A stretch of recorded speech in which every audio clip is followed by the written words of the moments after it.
नमस्ते। क्या आप भी बहुत ज़्यादा बाल झड़ने की समस्या से परेशान हैं? जब भी आप अपने बालों को कॉम्ब करते हैं तो उसमें बहुत सारे बाल निकलते हैं और आपको हमेशा ये लगता है कहीं मेरे सारे बाल ही ना चले जाएं, ऐसे स्पीड से झड़ेंगे तो ये वीडियो आपके लिए है। जनरली कहा जाता है कि अगर एक दिन में आपके 100 बाल झड़ रहे हैं, 100 स्ट्रैंड्स अगर झड़ रहे हैं तो ये नॉर्मल है, तो आपको घबराने की कोई ज़रूरत नहीं अगर आपके 100 तक बाल झड़ रहे हैं। पर अगर आपके ज़्यादा बाल झड़ रहे हैं, आप सोचते हैं कि नहीं ये तो कहीं ज़्यादा बाल झड़ रहे हैं, दिन में जितनी बार कॉम्ब करो बहुत सारे बाल नीचे गिरते हैं, तो फिर आपको इस वीडियो में मैं 3 मुद्राएं देने वाली हूँ जो बहुत ही अच्छी हैं बाल झड़ने की समस्या के लिए।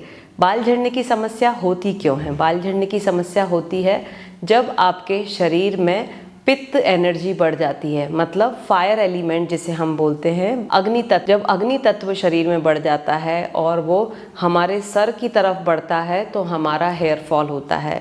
अब अग्नि तत्व को शांत करने के लिए मैं इसमें आपको पित्त शामक या पित्त नाशक मुद्रा देने वाली हूँ। कैसे करते हैं इस पित्त नाशक मुद्रा को और कौन सी ये मुद्रा है? एक तो मैं आपको इस वीडियो में मुद्रा दूंगी जिसे पित्त नाशक बोलते हैं, एक प्राणायाम दूंगी जो आप इस मुद्रा के साथ कर सकते हैं, और एक मैं आपको एक्यूप्रेशर पॉइंट बताने वाली हूँ जो आप डेली यूज़ कर सकते हैं बालों का झड़ना रोकने के लिए। तो जो पित्त नाशक मुद्रा है उसका नाम है प्राण मुद्रा। जी हाँ, कैसे करना है प्राण मुद्रा? आप बैठ जाइए आराम से, सुखासन, वज्रासन, पद्मासन, या फिर आप चेयर पर भी बैठ सकते हैं अगर आप नीचे नहीं बैठ पाते। हाथ दोनों ले लीजिए, दोनों हाथों की जो आखिरी उंगलियां हैं, छोटी उंगली और रिंग फिंगर को अंगूठे से मिला देंगे। अब इस मुद्रा में क्या हो रहा है?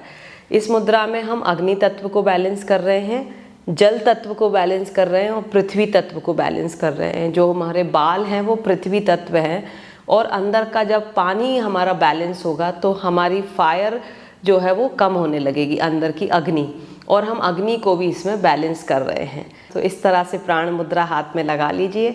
अब मैं आपको एक प्राणायाम बताने वाली हूँ इस प्राण मुद्रा के साथ जो बहुत ही मिरेक्युलस काम करेगा। उसमें करना क्या है, आपको सीधे बैठ जाना है, कमर को सीधा रख के। अब धीरे से अपनी जीभ को बाहर निकालना है और जीभ का पाइप बनाते हुए धीरे धीरे सांस भरनी है, 4 से 5 काउंट। फिर लिप्स को बंद करके आपको भ्रामरी करना है। जी हाँ, ये कॉम्बिनेशन है, कॉम्बो प्राणायाम है जिसमें हम भ्रामरी और शीतली दोनों को कंबाइन कर रहे हैं। तो हाथ रखेंगे प्राण मुद्रा में, और जब आप भ्रामरी कर रहे हैं तो अंदर आपकी जीभ टच नहीं होनी चाहिए और दांत अंदर से खुले हुए हों और लिप्स बाहर से बंद होंगे।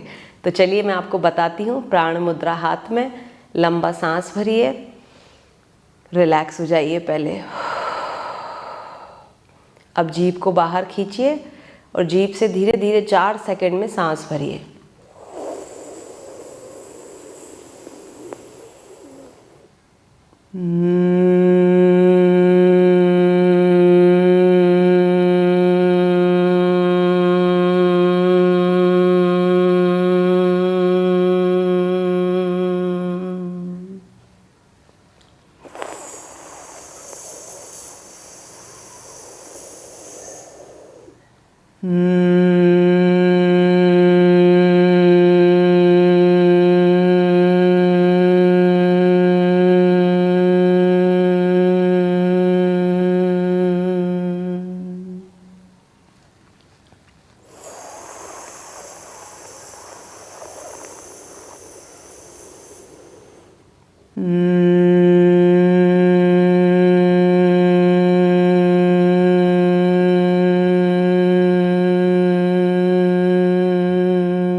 तो इस तरह से आपको कम से कम 10 मिनट इसको रखना है हाथ में, 10 से 15 मिनट। आप इसको 45 मिनट तक रख सकते हैं और इतनी ही देर तक इक्वली प्राणायाम कर सकते हैं, या फिर आप इसको चलते फिरते वॉकिंग के दौरान भी हाथ में रख सकते हैं और 10 मिनट बैठ के अपना प्राणायाम कर सकते हैं।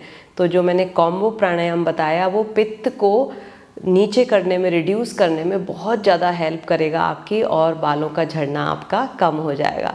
तो ये प्राण मुद्रा और हमारे प्राणायाम के कॉम्बो को यूज़ करिए। अब मैं बात करूँगी एक्यूप्रेशर पॉइंट की।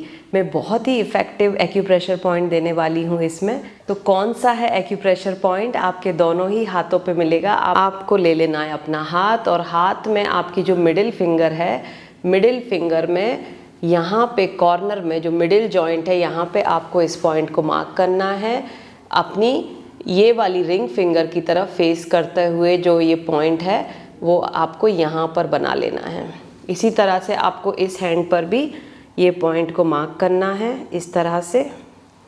ये देखिए, टूवर्ड्स योर रिंग फिंगर। सो दोनों ही ब्लैक डॉट लगानी है। ये कलर थेरेपी का पार्ट है। इसको 4 घंटे रखना है आपको दिन में, डे टाइम में, और समय समय पर इस पर प्रेशर देते रहना है। जैसे 30 से 40 बार प्रेशर इधर दे दिया, 30 से 40 बार प्रेशर इधर दे दिया। तो दोनों ही हाथों में डेली आप ये पॉइंट कर सकते हैं। इस पर ब्लैक कलर लगा के आपको प्रेशर देना है। तो इसमें मैंने आपको एक मुद्रा बताई है जो पित्तनाशक मुद्रा है, प्राणायाम बताया है पित्तनाशक, और मैंने आपको बहुत ही अच्छा एक्यूप्रेशर पॉइंट बताया है। अब बात आती है कि मैं इनको किस टाइम पर ट्राई करूं। तो आपको इनको कभी भी खाने के तुरंत बाद प्रैक्टिस नहीं करना है। वैसे भी हम जब कोई प्राणायाम या ब्रीदिंग करते हैं तो हमको खाली पेट प्रैक्टिस करना चाहिए। तो आप इसको सुबह के टाइम पर करिए प्रैक्टिस, शाम के टाइम में प्रैक्टिस करिए। एक्यूप्रेशर पॉइंट भी आप डे टाइम में यूज़ कर सकते हैं, पर कभी भी खाने के तुरंत बाद कोई भी थेरेपी नहीं करिए।